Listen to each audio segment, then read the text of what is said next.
Well, it's very nice to be doing this. Yeah, it's wonderful. Should we introduce ourselves for small press traffic? Sure, yeah, that sounds like a great way to begin. I am Andrew Brooks, and I am talking to you from unceded Wongal land, which is in the inner west of Sydney. And it's really lovely to be here talking to Kay.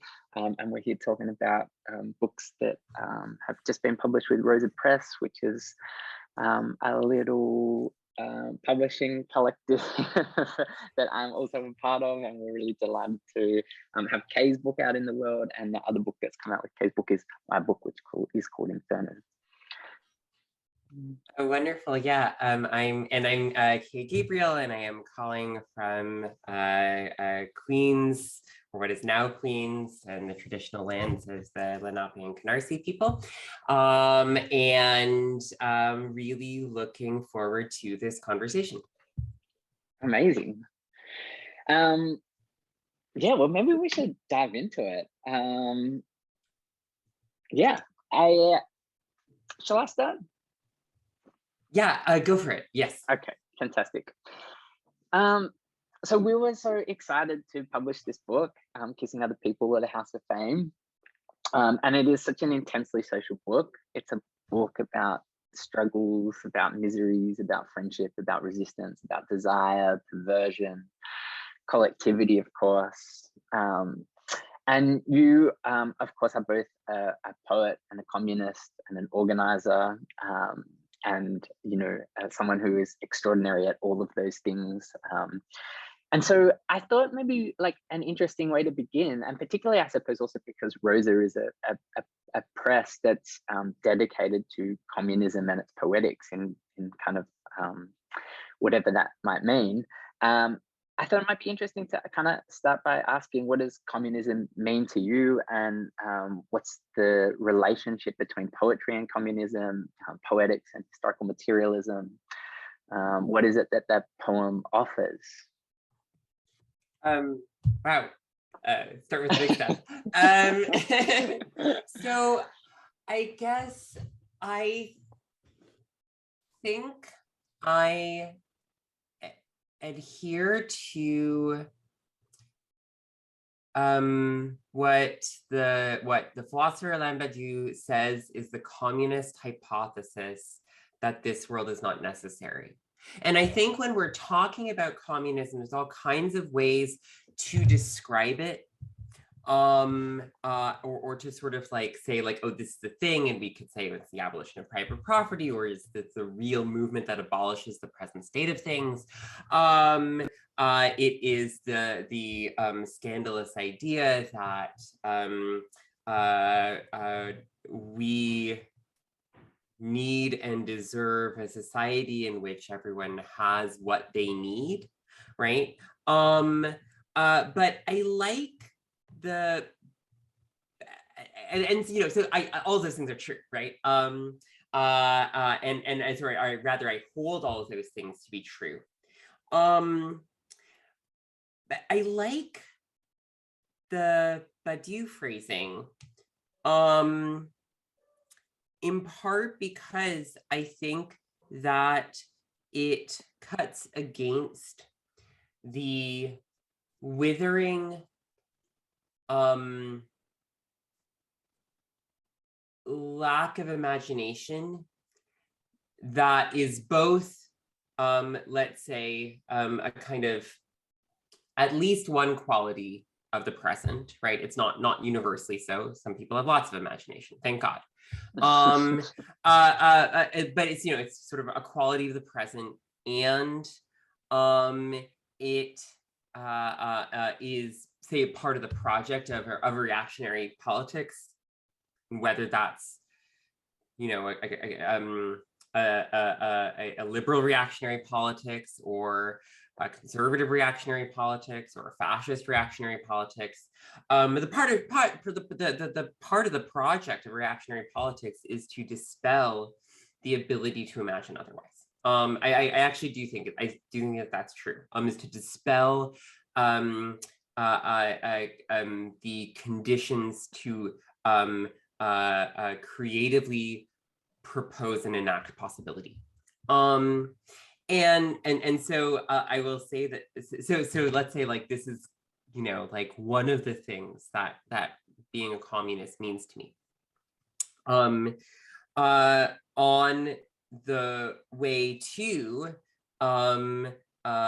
enacting and making actual a world, that a society and the social relations that would in fact actually sustain everybody's ability to live. And then I think that maybe then also like the kind of the meat of like what is the kind of contribution of communism to that, is that we know that this is not compatible with a world of capitalist social relations. It simply is not. And the present is an excellent proof of that, right? The present and its miseries are an excellent proof of that.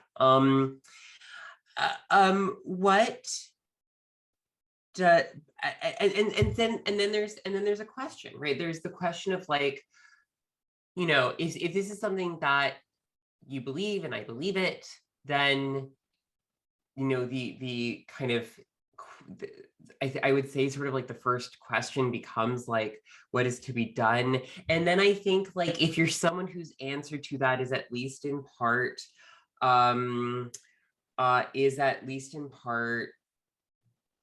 poetry, then we should at least accept that that's kind of perverse, right?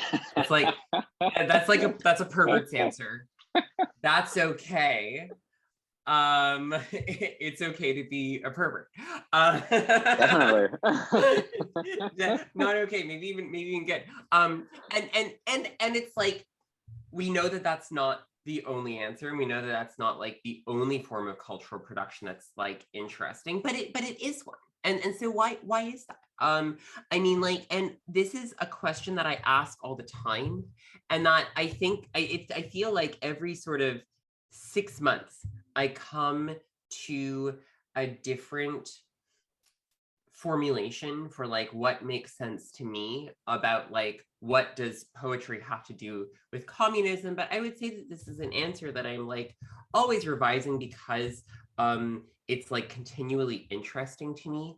I think that poetry is as a let's say like, okay, so just breaking down sort of some of the things that I think about this.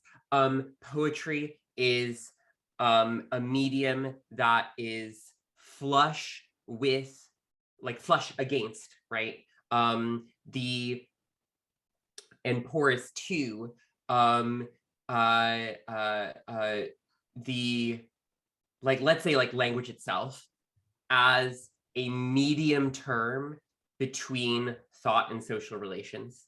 It is a genre that can be in the present, but not of the present.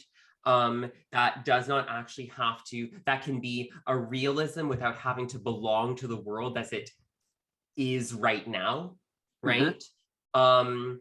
That can therefore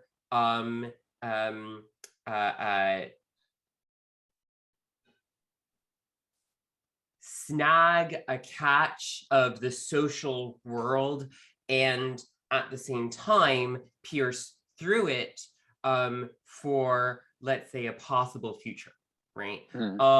And those are reasons why those are some of the reasons why poetry interests me as a communist. What are some others? It is a genre that is enormously easy to write, like truly. I think a lot of people have this idea that you need to be so fancy to be a poet, and like there's all kinds of people who have built careers on convincing other people that you need to be fancy to be a poet. And it's like, it's a very, you know, I'm just kind of like taking a page from Audre Lorde here, when I would sort of say, and she calls poetry the most like economical genre, and it means like the materials are like really minor, right? It's like time. Like you need time to put some language together, right? and that's not nothing, right? That's actually quite something. Maybe it's very expensive, but it's much less expensive than like, I don't know, like recording something or whatever, right? Sure. It is a genre that allows for let's say choral or multiple authorship, for divergent voices. There, so you can like have a lot of people saying a lot of different stuff. Maybe they're saying the same thing, maybe they're saying like different things, maybe they work on something together. I think that's kind of fun. I think that like making like the activity of like making something with people for people is like, you know, that's typically something that communists like to do as a sort of like you know, a collective activity. And again, the barrier to entry into that is like really low. Like you can collaborate on a poem with a child or with your lover or with a stranger, and that's exciting to me.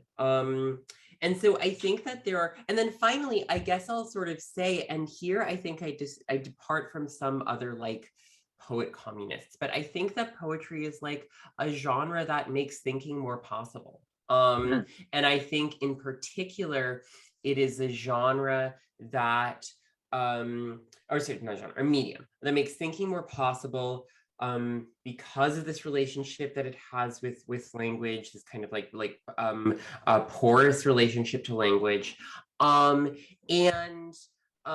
therefore I'm sort of interested in it, like to the insofar as we like, you know, insofar as like Marxism is a science, I think that poetry is like also a science, or can also be a science, right?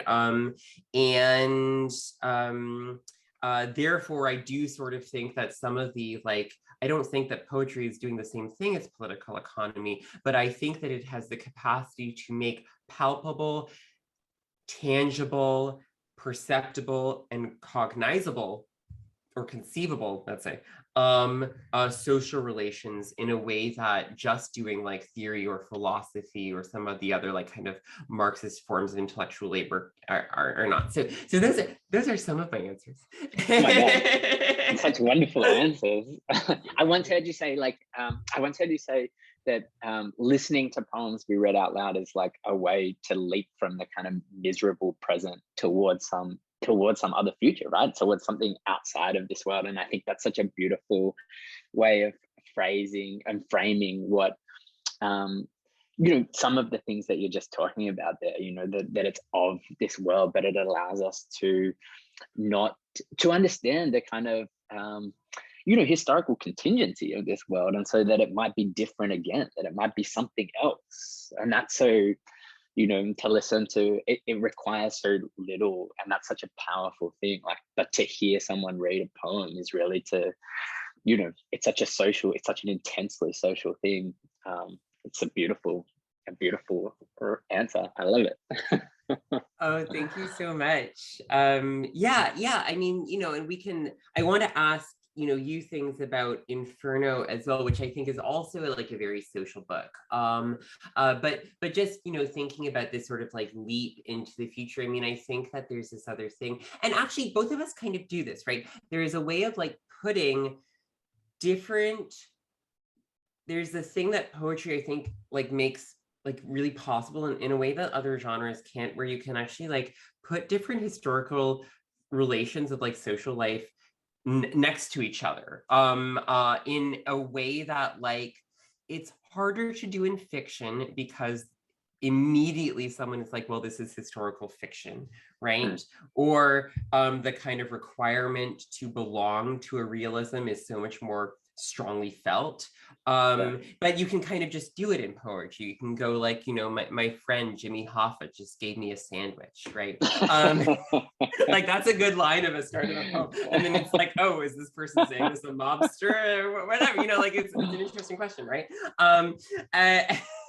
Maybe we should write a poem, and the poem is called "My Friend Jimmy Hoffa Just Gave Me a Sandwich." Of Teamsters and sandwiches. Yeah, precisely.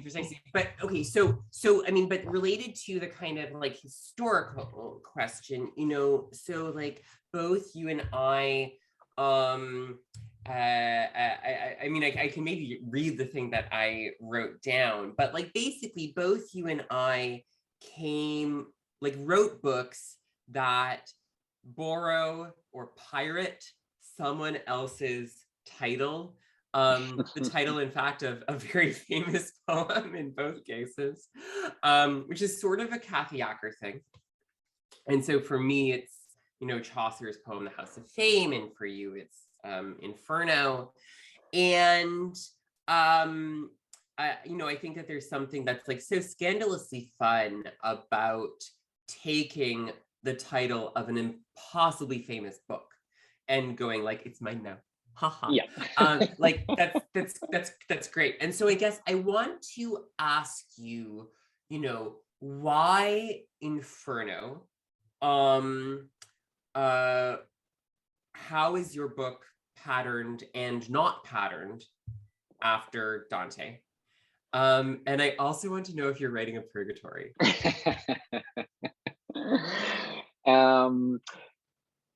Thanks. Yeah, I mean, I guess it's like very loosely patterned after Dante, and yeah, there is something like scandalous and fun about saying I'm gonna borrow a shape and a title and a very loose set of coordinates or something from like this epically famous, impossibly famous long poem.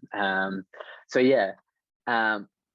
Yeah, and so yeah, like it doesn't follow the structure of Dante's hell with its like descending concentric circles of misery. It doesn't take that like 9 circles of hell as a structure, and so it really does. It borrows kind of much more gesturally and much more figuratively, I suppose, from the idea of a kind of journey through hell and a story of like who guides us and sustains us through the various hells that we like find ourselves in, I suppose.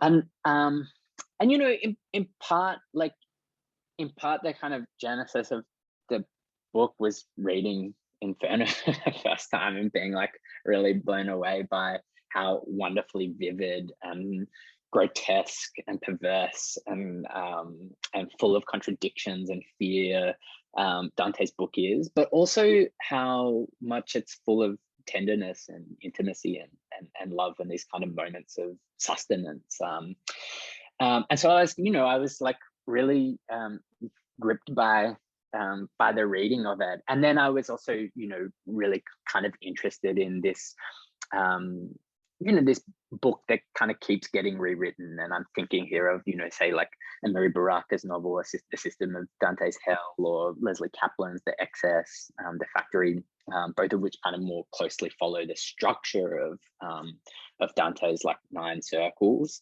And then of course like Eileen Miles's Inferno, which is a more like, a less close, a more gestural reworking. So I was kind of interested in this book that keeps kind of getting rewritten, and sort of obviously so. I think the kind of like, I think it's probably the appeal of hell as a setting, I think, is probably pretty obvious, particularly when we look around at the world we live in and the many miseries of the present. I think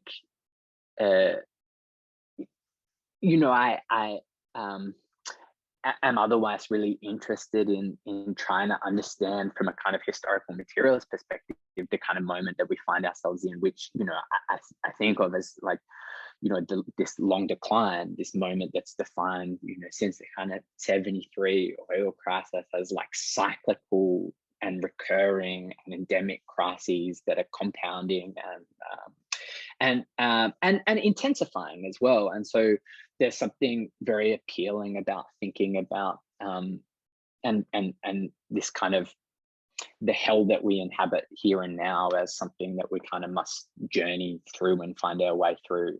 And so that's really the kind of the patterning, I suppose. It's like a very gestural patterning, and it's very loose. And I guess I thought about it as a set of coordinates, perhaps. I was really interested in trying to think through these scenes of misery and these sites of misery, and the kind of struggles that they engender, right? Like, how do we struggle against these things that we find ourselves in, the precarity of work, you know, the awfulness of bosses, the apocalypse of climate change, all of it, right? And what is it that sustains us through these things? What are the things that bring us joy and pleasure and that offer us a way of, to go back to what you were saying, a way of reminding ourselves that this is not the only world. This is not the only possible world, that there is something, that there is a different future, a different promise of a world, a world that's structured differently. And so how do we get to that?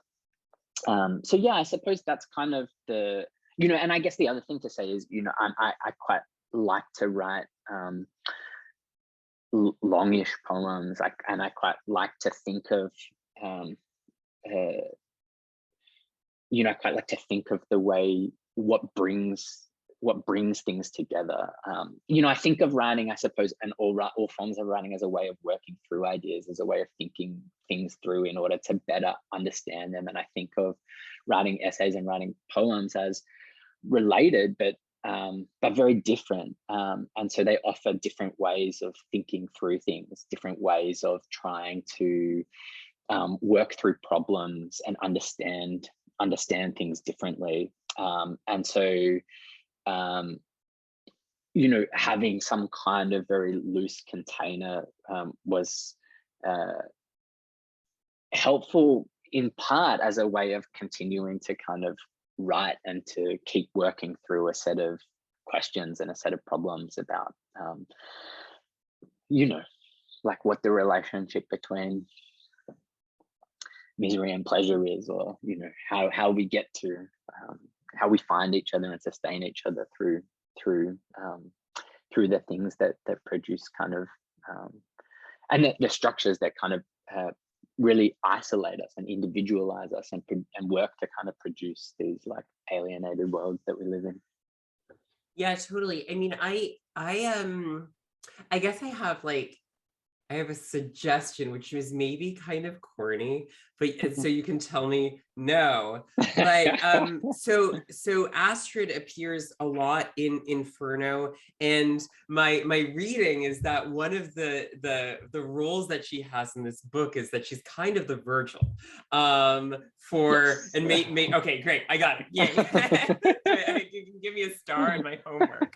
But one thing that's kind of interesting about that, right, is like that, we can think about like love in your poem as like the thing that makes you keep going, or that helps you keep going through impossible conditions, right? And I find that like quite a transforming thesis.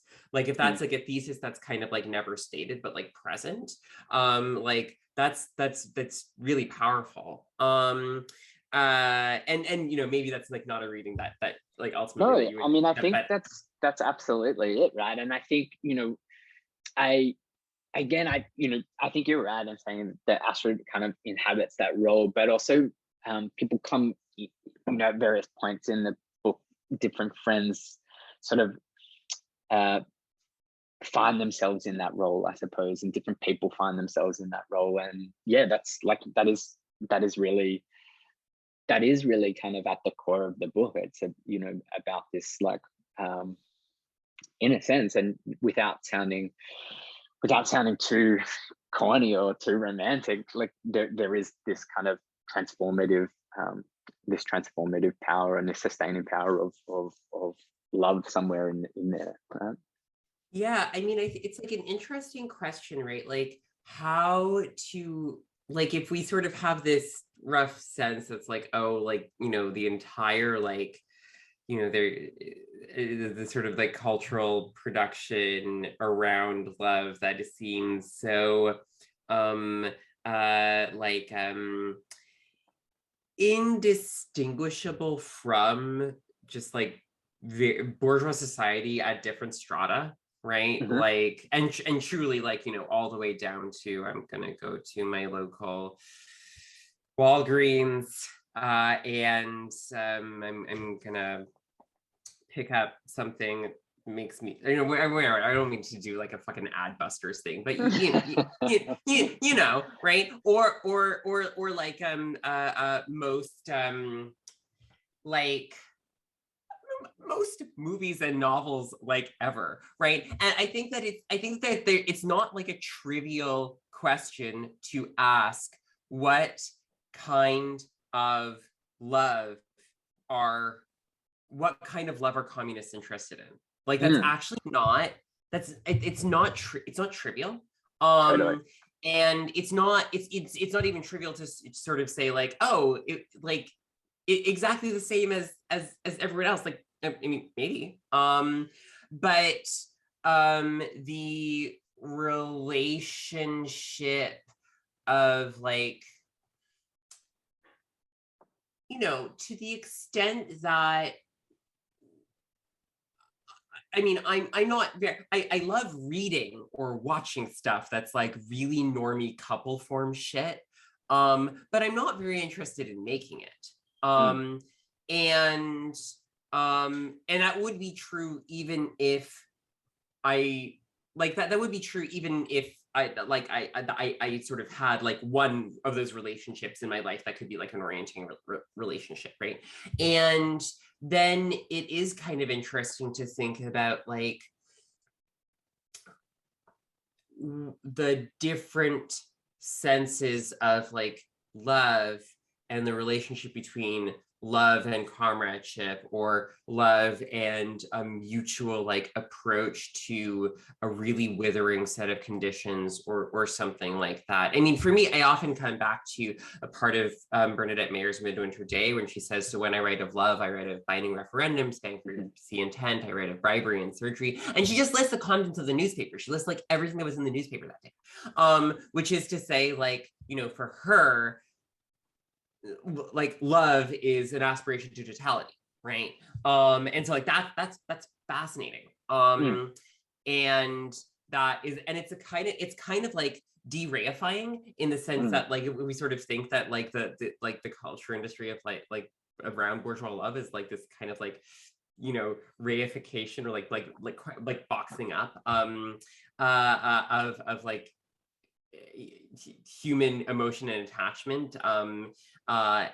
It's like she's doing something that you could call the opposite. Yeah, I mean, I love that.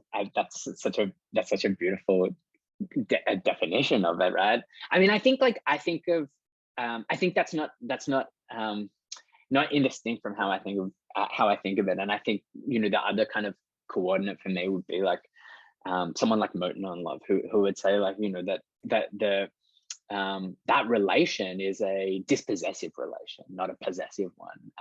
You know, it's about consenting not to be a single being, and that I think opens one up to not that you know, a kind of expression of love or a kind of relation to love that may well take the kind of couple form, but it's not taking the kind of, it opens beyond that as well, right?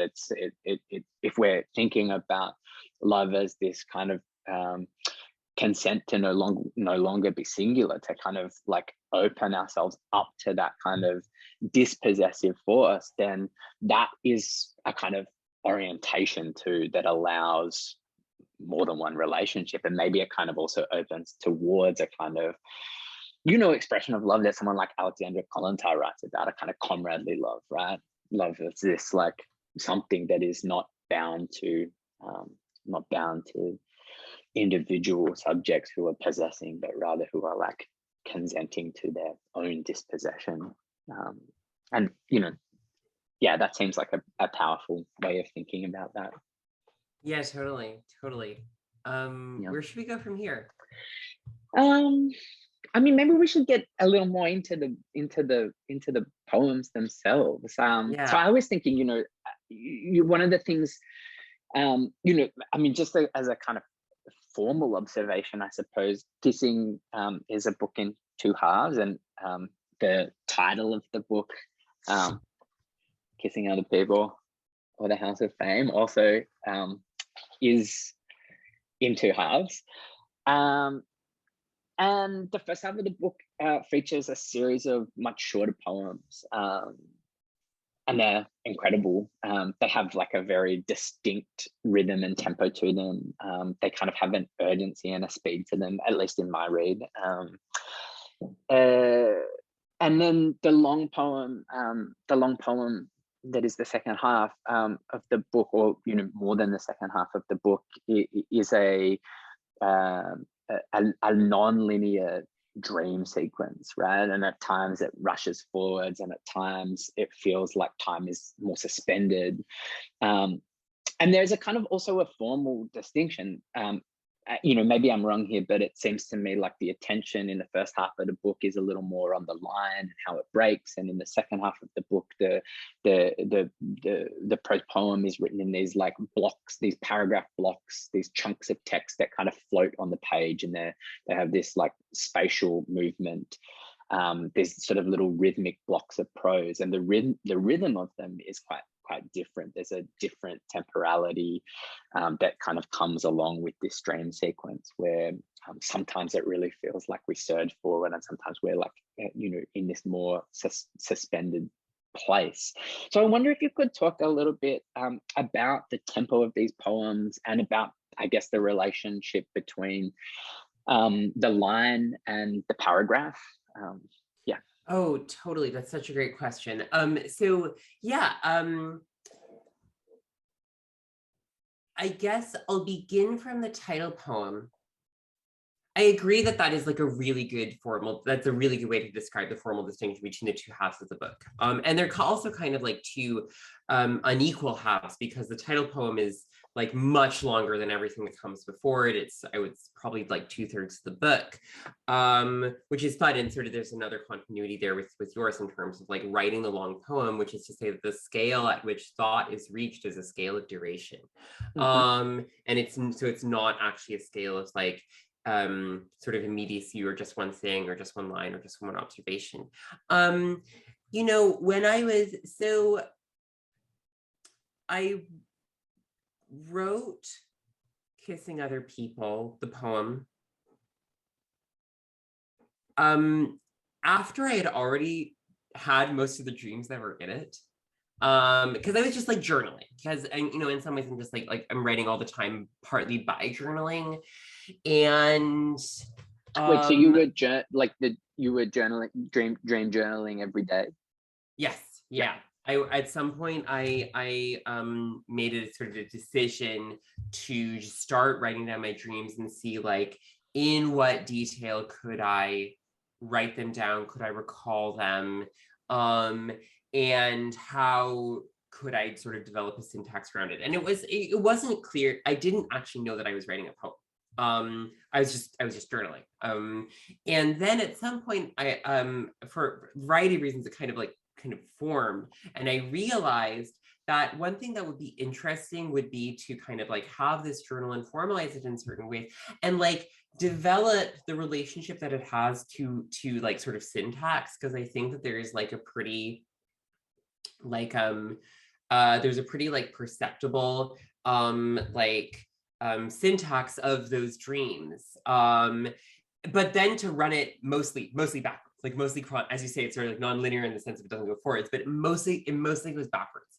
And that this would actually be a kind of interesting experiment, because it would produce a record that was not teleological, a record of events that did not have to end in the way that it did, which I sort of felt could happen if I somehow told it forward, or something like that.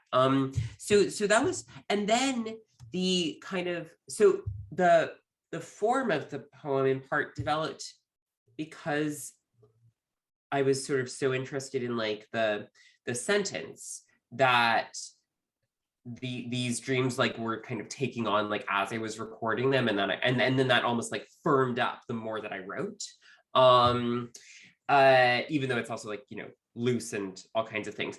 And then when I was sort of putting it together, I guess the way that I think about those prose blocks is I think about them as prose stanzas. So like I do think of them as like stanzas and not paragraphs, which maybe is a kind of like finicky distinction, but I think of them as No, like no. it's, you know what I mean, right? It's like Mm. it is a stanza, it's a poetic stanza, it's just in prose, it's just like not lineated internally. And oh, if I can, like, forgive me for being like the kind of corny person who's like, aha, and like stanza means room. Whatever. I don't care about that stuff. But but it did feel like going to, like when I was kind of spacing them out on the page, it felt like that there was some kind of relationship to the dream syntax in the way that you're like, when I come to a place in the dream where everything coheres, it's like I'm entering a room, and at some point I exit and I go to another room. And because it's unbroken and there is almost no wakefulness in the poem, there's also this sense of like the kind of sheer accumulation of the dreams. Especially kind of like walking backwards, and there's also this one dream that's like, I'm kissing this person whose initial is R. He knows, but kissing R up a steep hill in the dark. We're birthday twins on our shared birthday, and he says we're maybe not supposed to, not even allowed to, but we go into different rooms and do it anyways, and the rooms are marked kissing or not kissing. And so that would kind of all helped it, let's say, come together. And in a way that felt like really, really pleasing. And also set it apart from some of the other poems in there in the first sort of shorter half are also dream poems, but they're formalized differently, which again, kind of, that's an interesting experiment to me, to go like, how many different things can I do with the dream and writing poems? Yeah, amazing. I love that. I think that you do really get this. There is such a spatiality to the long dream sequence, right? And the way that they appear on the page, they're kind of never regular but very discrete stanzas of text. And as you say, this accumulation of the dream is it's so intense by the end, right? It is so accumulative, and there's something quite incredible about the duration of sleeping, right? The duration of dreaming time. I wonder if you could say just a little bit more about the kind of poetic function of the dream. I didn't realize that there were some dream poems in the opening section of the book as well, but I'm so curious about the return to the dream, the dream as a as something that also kind of has an inheritance, right? The title of the book kind of is borrowed from Chaucer's Dream Visions, and there's obviously a kind of inheritance to Bernadette Mayer's work as well. And I wonder, I wonder if you could say a little bit more about this kind of interest in the poem that inhabits the dream space, or that like flows from the dream space. Yeah, totally. So I guess the kind of the practical answer is that there are two dream poems in the first half, and one is the one called Stoffwechsel, and the second is the one called $5 Drive. And they're sort of differently formalized, but like what's the kind of poetic relationship to the dream? Well, so first, I mean, I guess I'll start with the Chaucer. And one of the things that's, the book doesn't take much from Chaucer, although The House of Fame is like a very interesting poem. But what it specifically, let's say, contests is that Chaucer has this thing where he's like, no man has ever had such dreams as I had today, the 10th of December, right? And so there's a kind of claim of being virtuosic insofar as like, you know what I can do? I can dream so good, which I think is really fun because there's no stakes. Super humble brag, right, precisely. But it's like, and then actually, so Mayer and I had forgotten this. When I picked the title, I had forgotten this entirely. If I actually even knew it, I think I did. But then I had sort of, it wasn't anywhere near the top of my mind. Which is to say the unconscious is a remarkable thing, right? And that's just beautiful. But Mayer in Midwinter Day, I have a copy right here, completely coincidentally, says in like on the third page of this poem, no, first page. For never since I was born, and for no man or woman I've ever met, I'll swear to that, have there been such dreams as I had today, the 22nd day of December, which, as I can now remember, I'll tell you all about if I can. And what she's doing there, she's just translating the House of Fame. Like she's just taking these lines that are in the proem, which is the first part of the House of Fame, and she's just translating them into English or into contemporary English. And then she adds no man or woman, because Chaucer says no man, although for him means man is definitely just like person, but whatever, it's fine. It's good that she specified. So she's also doing this thing where she's like, okay, buddy, I'll one up you, which I think is great. And I would never want to one up Bernadette Mayer, but I did make it a kind of different project, which is sort of like, how much can I dream in a year? Like, and there were some nights when the dreams went on for, it's like a solid, before I put it into the poem, a solid like page of prose, and sort of some other stuff. So it's an interesting to me, it's an interesting project. I mean, like, what else is interesting about this, right? So number one, I think it's sort of fascinating to experience this kind of like relationship to syntax and to image and to relation in which you really are not the driver, right? It's like my symptom has the wheel and I'm just recording it, right? I'm just along for the ride. So that's like interesting to me. In terms of, and it aligns with, I think, like other methods of displacing original authorship. And maybe that's a kind of like, you know, sort of original surrealism, like sort of busting up a normal relationship to syntax in part through dream language. Maybe that's somebody like Jack Spicer, who's like, well, when I write poetry, the Martian comes into my head and rearranges the furniture. Actually, he says it in the second person. He's like, when you write poetry, the Martian comes into your head and rearranges the furniture, which is, you know, it's fucked. Yeah. And he says it apparently with a straight face, right? He said it with a straight face. So, or it could be somebody like Cage, which is not especially a project that I'm interested in, but where you like, you know, you take yourself out of it entirely. And it's very hard to take yourself out of like art making entirely, right? But you have a kind of like randomization process over everything. And this wasn't like a randomization process, but it was an attempt to distance myself from let's say a really clenched artistic control over the writing, because the material was not, say, furnished by me, and that I find a really interesting experience, and so that's part of it. I mean, I think that the other side of it is, you know, this is the first poem that I'd ever written in that people have not responded to. This is really hard to read. Like the first poem I've been writing poetry for 8-9 years.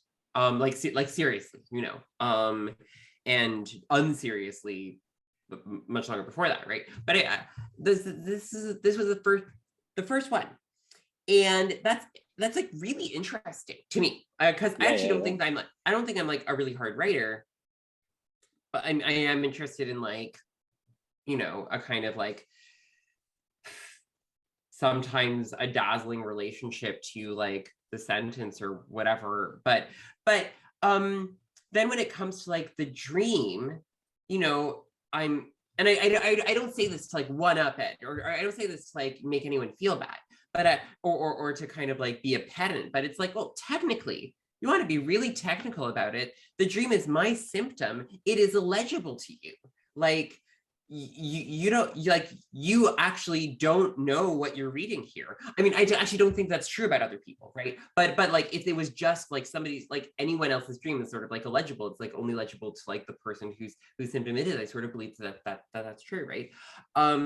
And um and yet it's something where, you know, when I read it, people laugh, which I think is interesting because I think that laughter is a kind of like is a kind of identification with the syntax. You're like, I recognize how someone could land in this ridiculous place.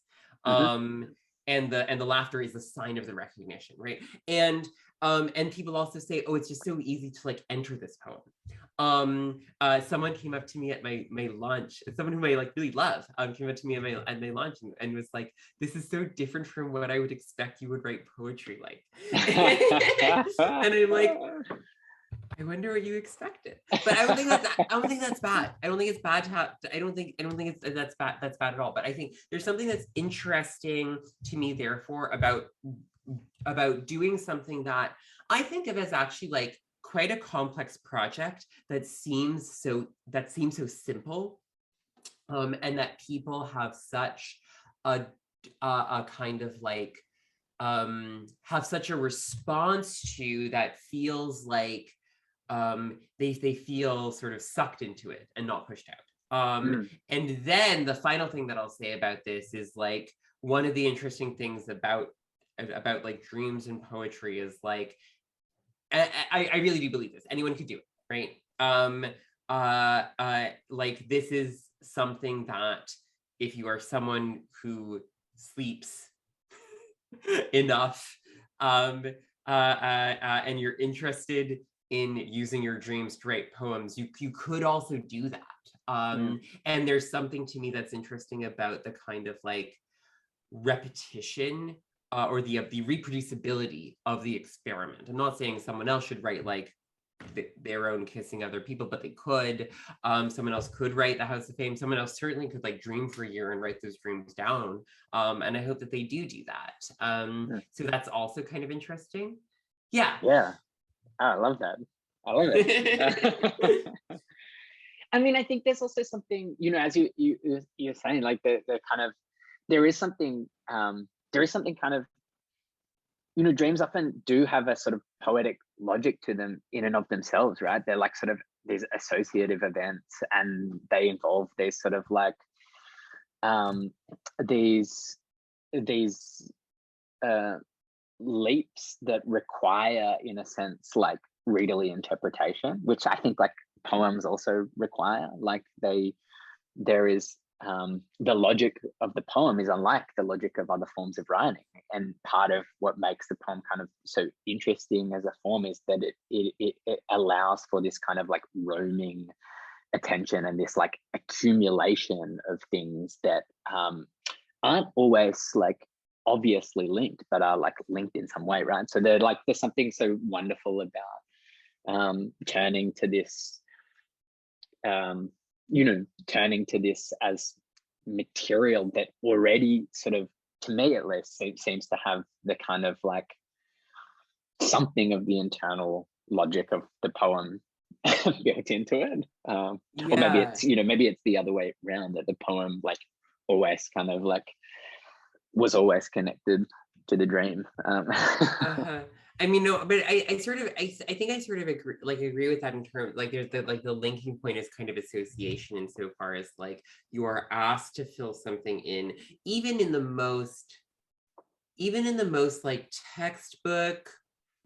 I don't need to rag on like program poetry or, you know, whatever, but like in the most textbook poem that's like 20 lines long, and it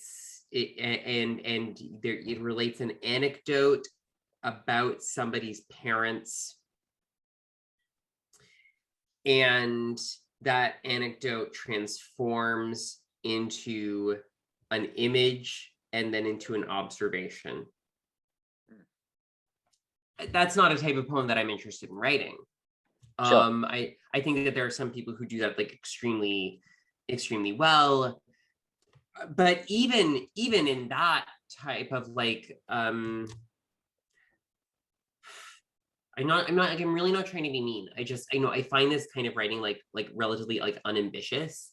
But even in this like very unambitious form of writing that requires an associative leap, right? No one is ever like, this is exactly like when this thing that happened in my childhood is exactly like this contemporary experience, and that's why I'm telling you, right? No one said that, and if they said it, people would find it probably really boring. Like the people who find it interesting would find it boring. Yeah, for sure. And so that kind of like requirement of like you have to put it together, and in the work of putting it together, you're actually demonstrating yourself, right? Yeah.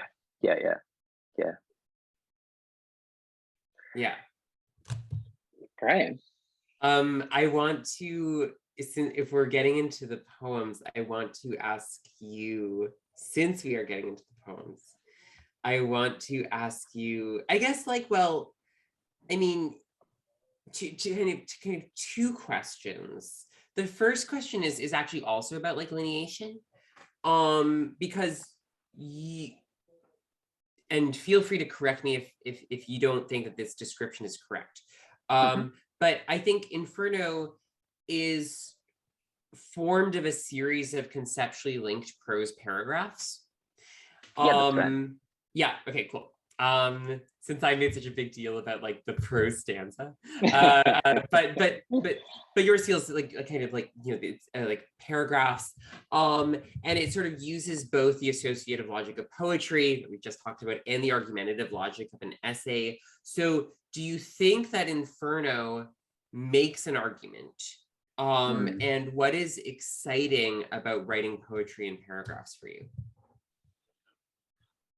They are super great questions. I hope that it makes some kind of argument, although I think there's something about the about poetry that as a process, but also as a kind of form that like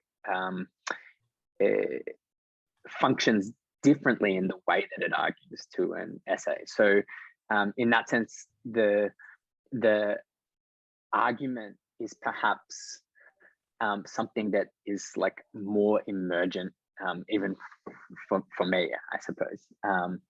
So yeah, I do hope that it makes some kind of argument, and I think I guess that all poems make some kind of argument of some kind. Like I think that they are saying things and making arguments in the world, and I think I hope it also offers some kind of narrative, but I think it does so in ways that are distinct from, say, an essay, which I'm also like very interested and passionate about writing. In the essay, it feels like quite important to begin with the shape of an argument, or at least to write and rewrite in a way in which the shape of the argument is foregrounded and kind of returned to. And I think the essay is a capacious form, of course, and it can take many different shapes, and it can look like many different things, and it can feel like many different things too. But I do think one of the things that, to me, an essay sort of does is to kind of foreground some kind of argumentative logic, whereas the poem, as you say, like the logic of it is more associative, and there's something that's really compelling to me about the way that a poem can roam, the way it can collect images and scenes, the way it can collect associations, the way it gathers things and accumulates things. And I think that because it can kind of gather and accumulate disparate things in ways that are sort of like unbound by the demand, in a sense, to kind of bring them into an argumentative logic, there is like something really interestingly different about the way they put forward arguments.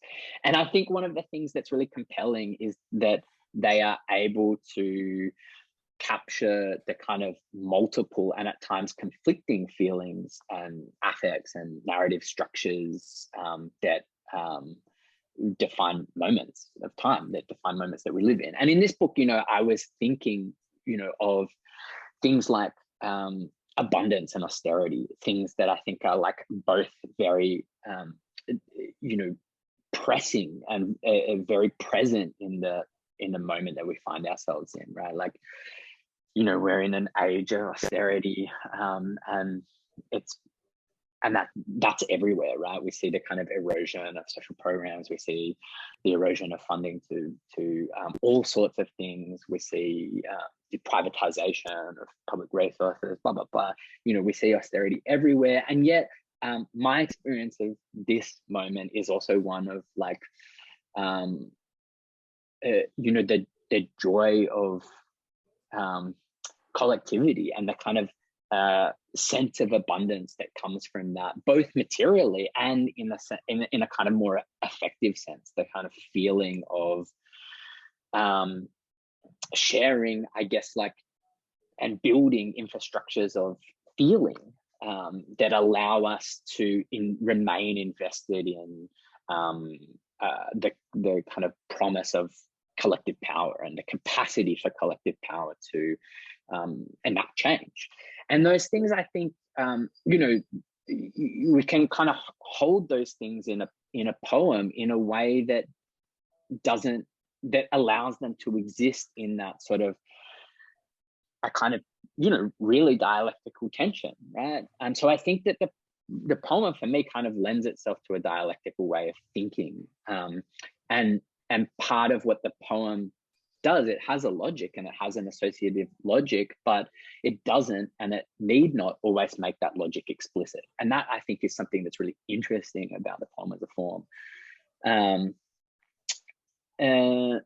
Yeah, I mean, I think you're right in saying like that this poem is like a series of conceptually linked prose paragraphs. And while, so it's not about the line, I was thinking about the paragraph, but I was also thinking about the page, and there's something about the page and space. And I was thinking very much about the rhythm of those paragraphs and the spatiality of them on the page. There is a lot of space around the paragraphs on these pages. Yeah, so I guess I was thinking at those two levels, of the level of the paragraph and the level of the page, rather than the level of the line. Of course, one is always also thinking at the level of the line, but they're the kind of driving interest, or the kind of the formal, the kind of the formal things about the poem. And I guess like in thinking about that, like what the poem does as a type of argument, or what's exciting then about like writing in prose paragraphs, like I think that for me, writing in prose allows, also there's something about the simplicity of the text.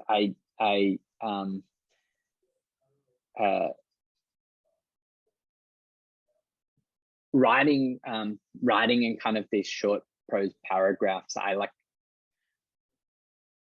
found myself writing with a kind of level of directness and a level of like simplicity that also isn't the same as when I write essays or when I've written other poems. And I was quite, I don't know, that's something that just sort of emerged in the writing of this, but something that kind of emerged quite pleasantly in the writing of this.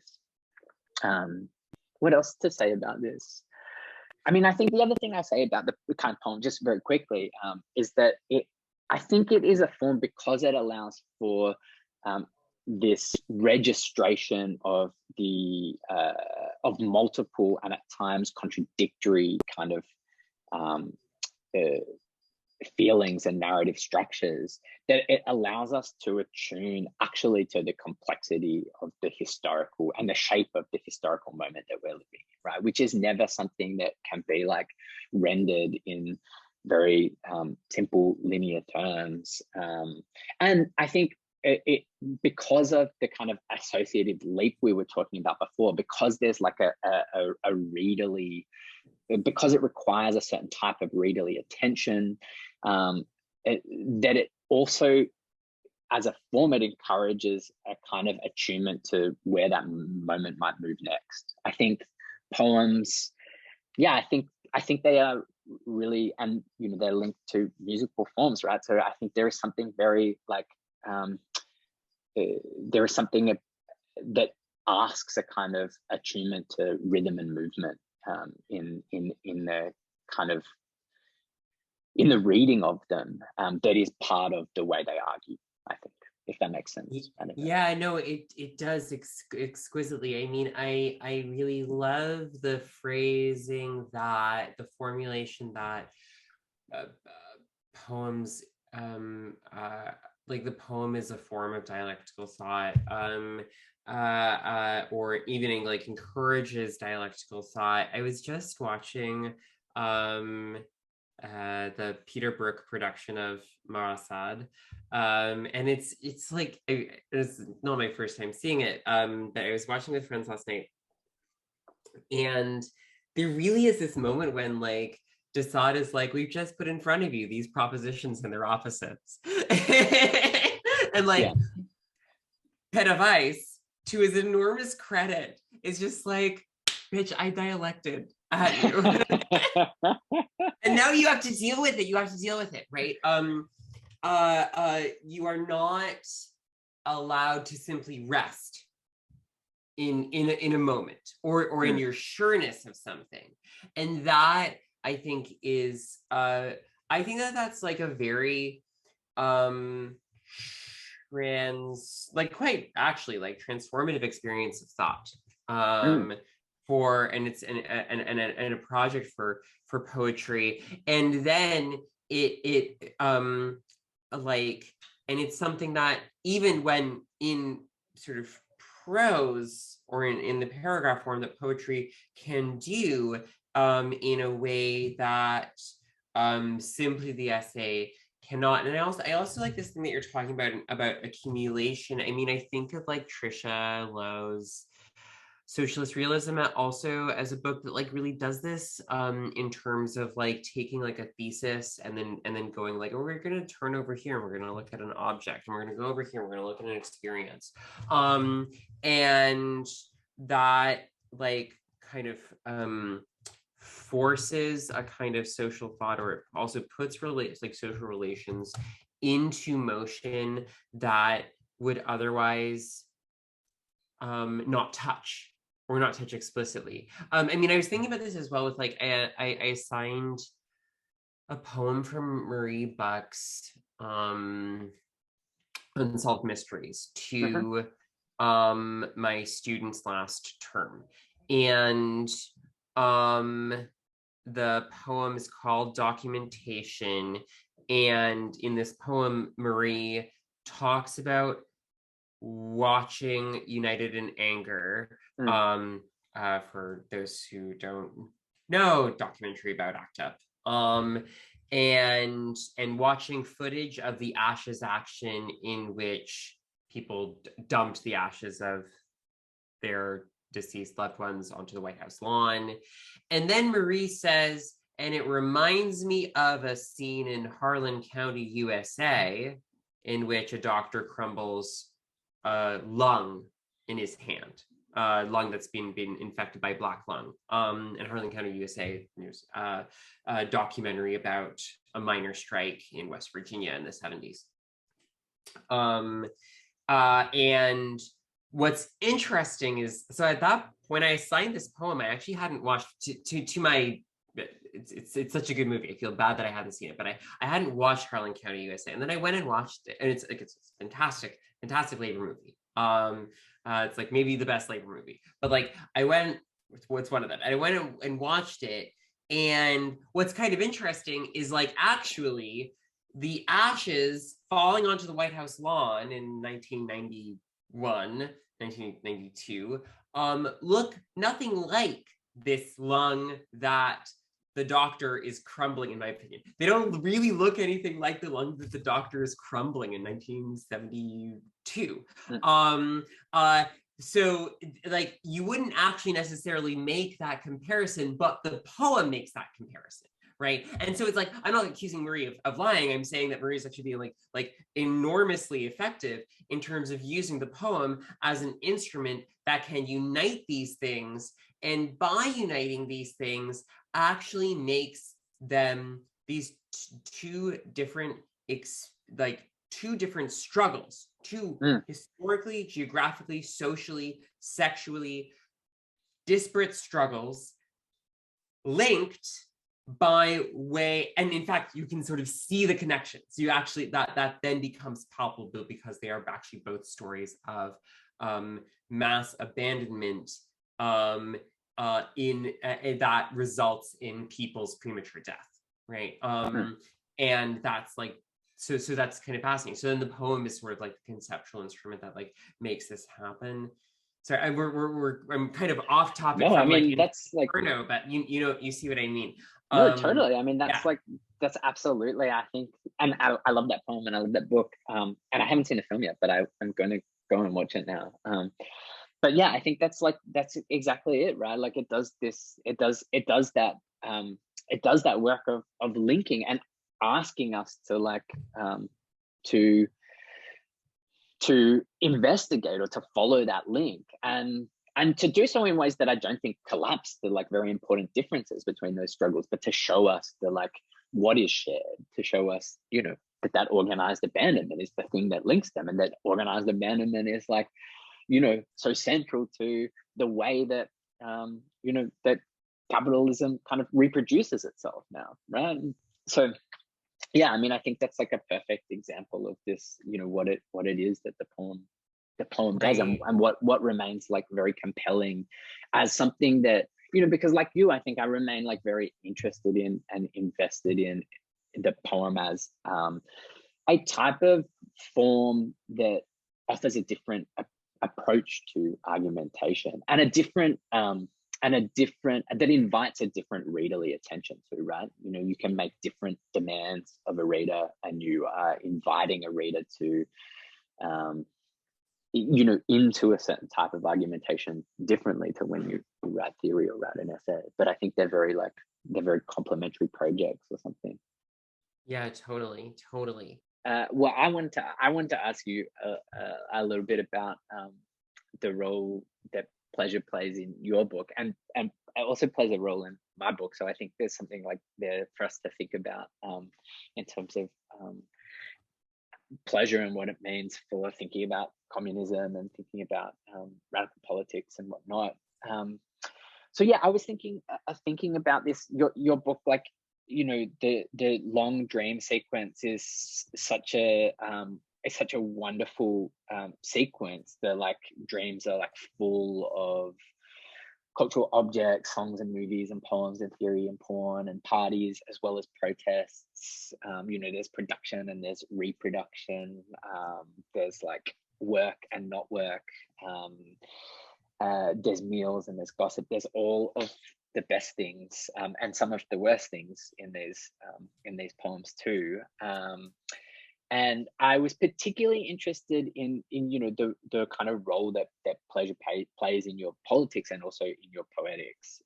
And I was rereading before this, you know, before we jumped on this call, your wonderful essay for Invert Journal.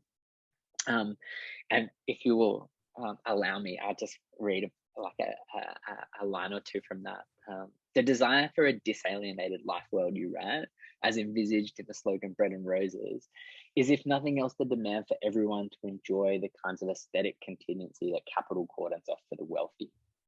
As a result, any genuinely revolutionary politics will orient itself towards a radically pleasurable future. So desire and pleasure, like obviously these like are crucial parts of, you know, your politics, and also, you know, as I mentioned, like very central to the book. You articulate pleasure as that which offers a way out of conceptualizations of the objection of things like gender, an invitation to think gender not as an accumulation strategy, but rather as a source of disalienated pleasure. Or in other words, like the work seems to push back against this presumption that because capital instrumentalizes and exploits group-based differences like gender, but also like other things like race and ethnicity, and of course class and ability, that we might seek to abolish something like gender itself rather than the totality, i.e. capitalist reproduction, that exploits such difference. So instead of framing struggle in negative terms, which it often is framed in, the kind of abolition of certain structures of misery or certain things that reproduce these forms of misery, you argue that like a disalienated life world might be found in an insistence of aesthetic and sensuous autonomy, of which transliberation is one example. And in the same essay you write, when I suggest that the aesthetic edge of transliberation both discloses certain coordinates for political struggle in the present and orients itself towards a radically pleasurable future, I also mean that the horizon of such a hedonism would necessarily belong to a world where the aesthetic would not be distinguishable from life as such. So this like exploration of pleasure, it is like very present in Stoffwechsel, the poem, and it's focused on the body and various states of reproduction, but it's also very insistent and it runs through kissing other people too.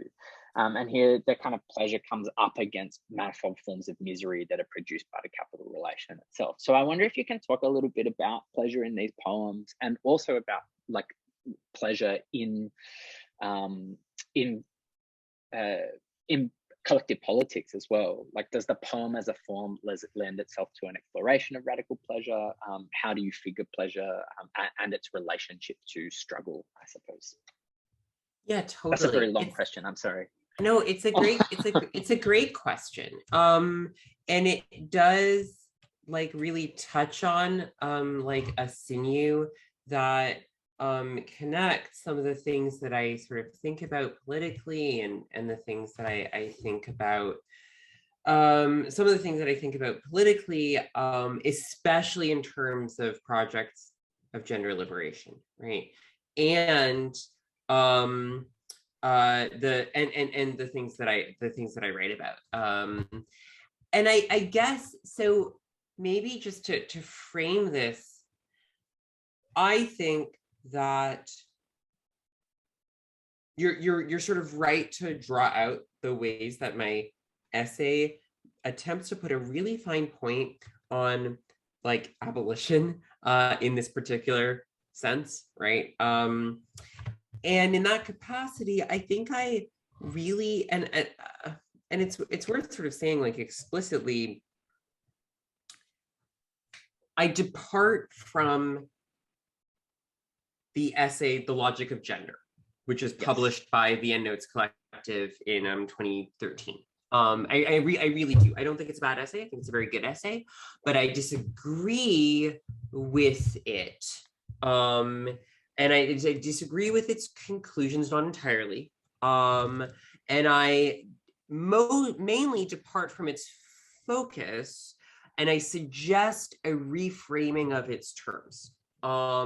Because, in large part, because I think that, like, the starting point, I would say the starting point of a liberatory trans politics and the end point of a liberatory trans politics is like a demand that like a series of demands like organized around the political significance of pleasure, and where pleasure has to do with like a kind of like a sort of like sensuous experience, right? I don't actually think that you can like understand why it's so important for some people to like change sex, and why it's so important for some people to change sex, and to organize their lives, at least in part, around that, without saying life is like for some people, life is miserable without this thing. That exerts a demand. with this thing, it is possible, and that possibility derives from a kind of like even like minimal pleasure of being able to like sustain social relations at all, right? And like and actually I would put it sort of somewhat less minimalistically. I think that you can say like, you know, it's not just like life is like possible, but this is like a condition for like life being like good. And that this is, and therefore if we have like, you know, it's like a radical and not like a liberal politics centered around this thing, that we're not interested in making sure that just the right people have access to it, but we actually understand that it touches on everybody's lives. And then when we have to understand the problems with this thing we call gender, we actually go back to the fact that it is like, we go back to effectively like the division of labor. We go back to like a sexual division of labor. And understand that the conditions that immiserate gender as like the subjective imprint of like sexual difference, right? Those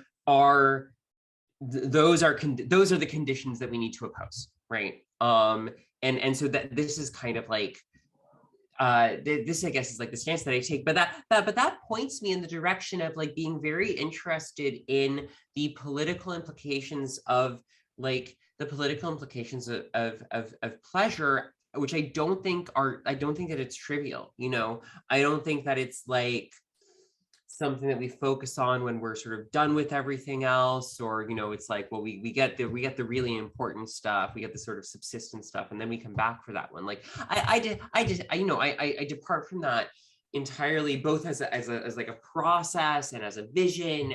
I think that, you know, like if you I think that is like, let's say it's insensate towards that, this kind of position is insensate towards like what keeps people in movement, why they stick around when it's hard, and what they're aiming for, right?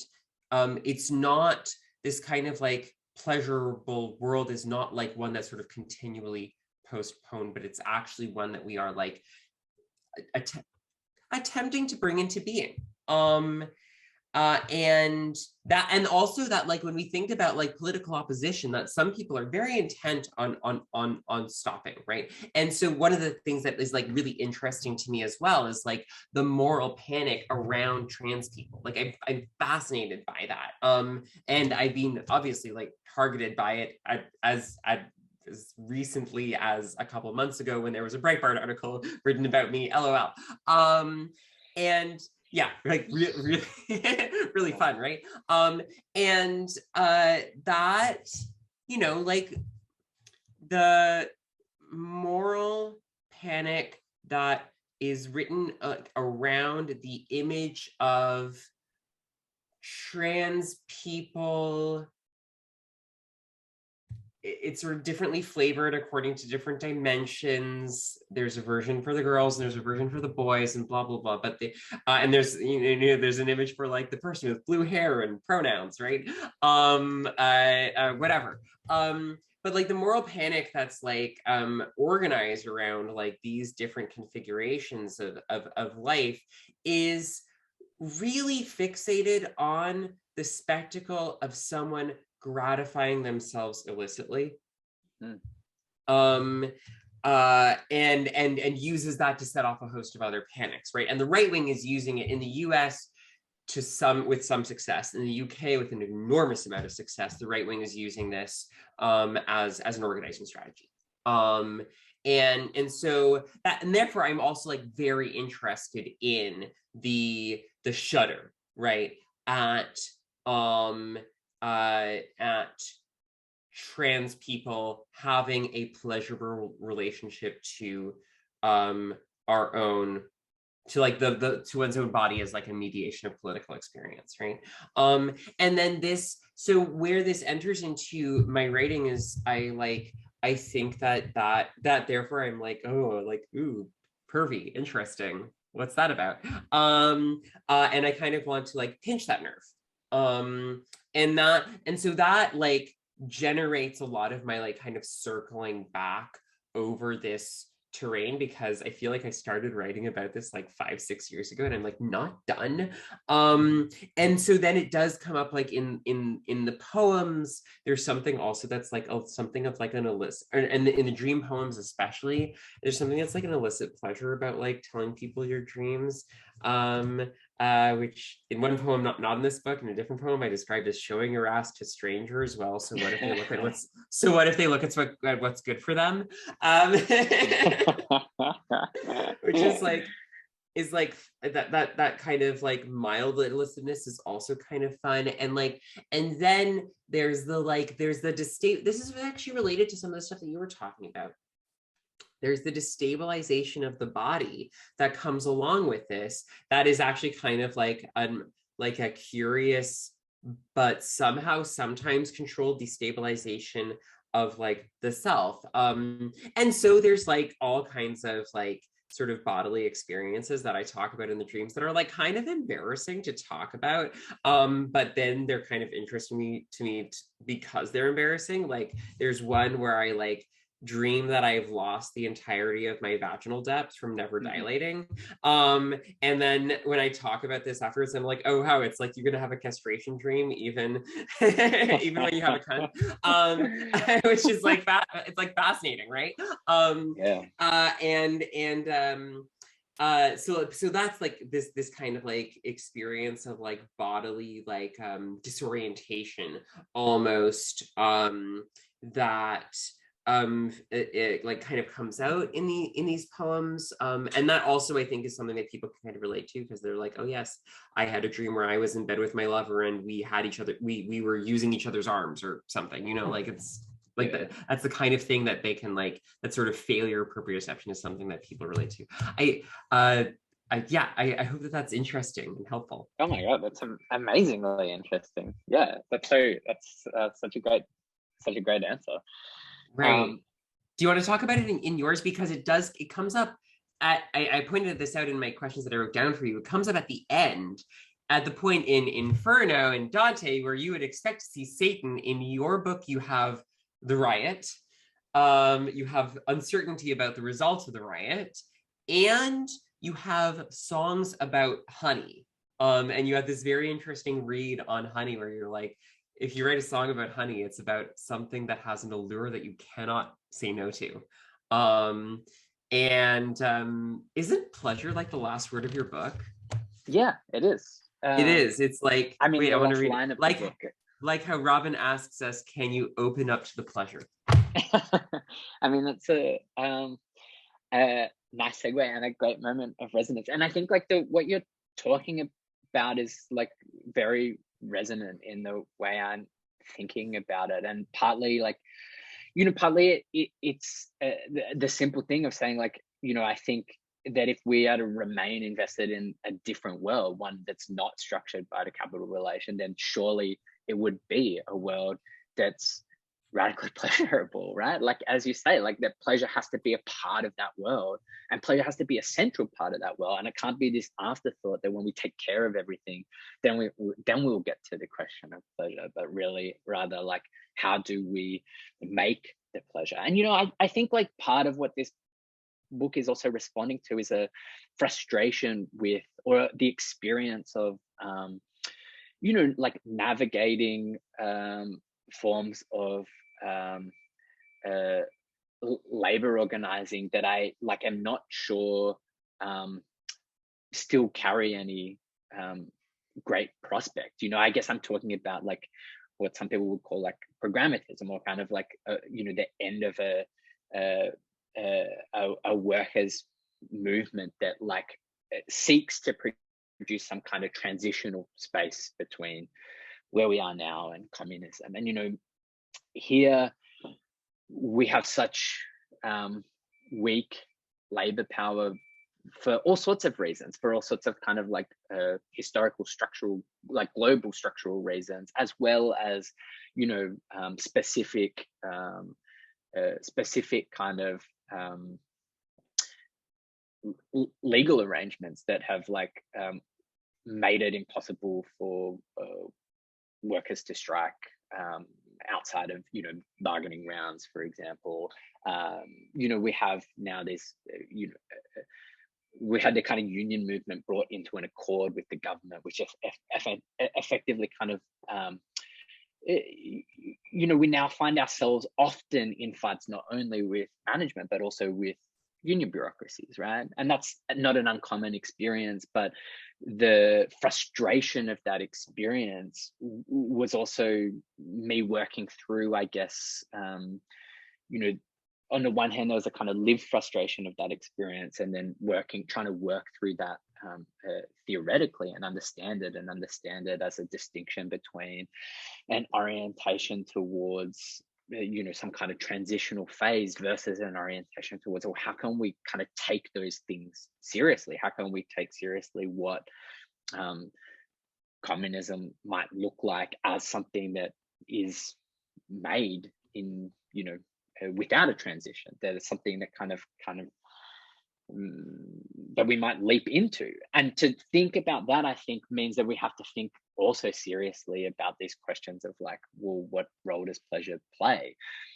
You know, there's a line, I borrow a line or quote a line from Moten, which you reminded me of, which is that, like, he sort of defines communism as getting nasty with enjoyment. And I think that, like, sense of getting nastiness with enjoyment is like a really beautiful definition of, you know, something that communism might take seriously. But I think, you know, it suggests that for me anyway, it suggests that our enjoyment also depends on the enjoyment of others. And then so to properly get nasty, we have to sever that relationship between how much you put into a system and how much you're able to draw out of it, right? Like, it has to be, it has to be about the kind of abolition of the value form. And so I think, like, that question of pleasure is a question of, how does everyone access pleasure? How does everyone get the resources they need, not only to live, but also to enjoy living, to have some kind of sensuous experience of living? So that's like one part of it. And then I think the other part is that, like, that is a very real drive in my life.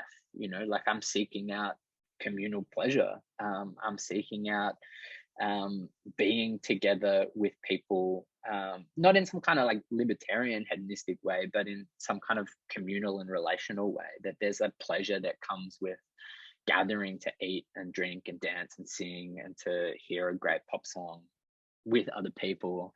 And there's a pleasure in not simply kind of sharing the things we have, but sharing, you know, sharing as something that conveys to us the kind of or enables us to remain invested in and to continue to develop a sense of collective power, right? And I think part of that comes from, you know, food is this thing that appears like really throughout the book, and part of that is like a relation to, you know, growing up, my mom really brought like big Tamil aunt energy to like meals. You know, it was just like, here is food, and whoever happened to be there at the house, whoever they were, it's like, sit, eat, there's food on the table, you know, we're eating, or you need to eat. And that, you know, that sort of almost aggressive sense of hospitality is something that genuinely brings me like great joy in the world. And so I think there's something in the kind of figures that are, you know, the recurring figures, the kind of ideas of songs, or the moments of comradeship, the gathering around a meal, the kind of simple food that's able to feed lots of people, is also about sort of enacting moments of this within the very alienated world that we live in right now, right? Like, I'm not trying to suggest that these are some kind of magical moments of communism, but that there are things that we can practice that allow us to maybe feel the shape of disalienated, disalienated pleasure, or like a disalienated life world, and those things I think are like so important to cultivate, not only so that we might like bridge the inequities that we live with right now, but also so that we might like sense the feeling of collectivity more, right? But I don't know. Yeah. I don't know if that really answers that. No, I love that. I love that so much. Should we leave it there? Yeah, I think so. I think that's Great. probably pretty good. Well, it's so lovely. Thank you. Yeah, totally. I'll press stop.